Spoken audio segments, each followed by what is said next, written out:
Assalamualaikum warahmatullahi wabarakatuh. Perkenalkan, nama saya Tosa Anggara dengan NIM 21042219. Pada kesempatan kali ini saya akan membuat video untuk memenuhi tugas mata kuliah pertemuan 5 mata kuliah administrasi pertanahan dengan dosen pengampu Ibu Nora Eka Putri. Nah, materi yang akan saya bahas pada video kali ini mengenai menganalisis dan menjelaskan ketentuan dan pelaksanaan land from di Indonesia. Nah, ketentuan land from di Indonesia. Yang pertama, Undang-Undang Nomor 5 Tahun 1960 tentang pokok-pokok agraria. Undang-undang ini merupakan landasan hukum utama yang mengatur land from di Indonesia. Salah satu aspek pentingnya adalah pengaturan mengenai reforma agraria untuk mendistribusikan tanah secara adil. Kemudian yang kedua, Peraturan Pemerintah Nomor 2 Tahun 1960 tentang reforma agraria. PP ini merinci lebih lanjut tentang pelaksanaan reforma agraria, termasuk mengenai pengadaan tanah, pembagian tanah, pemberian kredit, dan pembentukan Badan Pelaksana Reforma Agraria atau BPRA. Kemudian yang ketiga, Undang-Undang Nomor 39 Tahun 1960 tentang penghapusan tanah-tanah lahan perkebunan. Undang-undang ini mengatur penghapusan tanah-tanah perkebunan yang tidak produktif atau tidak dimanfaatkan dengan baik untuk kemudian didistribusikan kepada petani kecil. Kemudian yang keempat, Peraturan Pemerintah Nomor 9 Tahun 1988 tentang penyelenggaraan hak guna usaha agraria. PP ini mengatur tentang pemberian hak guna usaha agraria atau HGUA kepada petani untuk mengelola lahan pertanian dengan jangka waktu tertentu. Kemudian yang kelima, Undang-Undang Nomor 41 Tahun 1999 tentang Kehutanan. Undang-undang ini juga berperan dalam land from dengan mengatur mengenai pemberian hak guna usaha hutan atau HGUH kepada masyarakat adat atau masyarakat lokal yang tinggal di sekitar hutan. Kemudian pelaksanaan land from di Indonesia. Nah, yang pertama yaitu pengadaan tanah.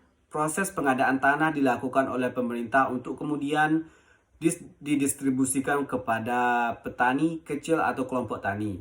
Pengadaan tanah dapat dilakukan melalui berbagai mekanisme seperti pembelian, perampasan, atau penghapusan tanah yang tidak produktif. Kemudian yang kedua, pembagian tanah. Tanah yang telah diadarkan kemudian dibagi-bagikan dan dialokasikan kepada petani kecil atau kelompok tani sesuai dengan prinsip keadilan agraria. Pembagian tanah dilakukan dengan memperhatikan aspek-aspek seperti luas tanah, kualitas tanah, dan kebutuhan petani. Kemudian pemberian kredit. Salah satu instrumen penting dalam pelaksanaan land from adalah pemberian kredit kepada petani kecil untuk membantu mereka mengelola tanah yang telah diberikan. Kredit tersebut dapat digunakan untuk investasi pertanian, pengembangan usaha, dan lain sebagainya. Kemudian yang keempat, pembentukan Badan Pelaksana. Nah, Badan Pelaksana Reforma Agraria atau BPRA atau lembaga sejenis dibentuk untuk mengorganisasikan dan mengkoordinasikan dan melaksanakan program land from secara efektif. BPRA bertanggung jawab atas pengadaan tanah, pembagian tanah, pemberian kredit, dan pemantauan pelaksanaan reforma agraria. Kemudian yang kelima, penyuluhan dan pendidikan. Selain memberikan tanah dan kredit, pelaksanaan land from juga melibatkan penyuluhan dan pendidikan kepada petani kecil tentang teknik pertanian modern, manajemen usaha, penggunaan teknologi, dan praktik-praktik berkelanjutan. Kemudian yang keenam, monitoring dan evaluasi. Pemerintah melakukan monitoring dan evaluasi secara berkala terhadap pelaksanaan land from untuk memastikan bahwa program tersebut berjalan sesuai dengan tujuan yang diharapkan. Evaluasi dilakukan untuk mengevaluasi dampak sosial, ekonomi, dan lingkungan land from.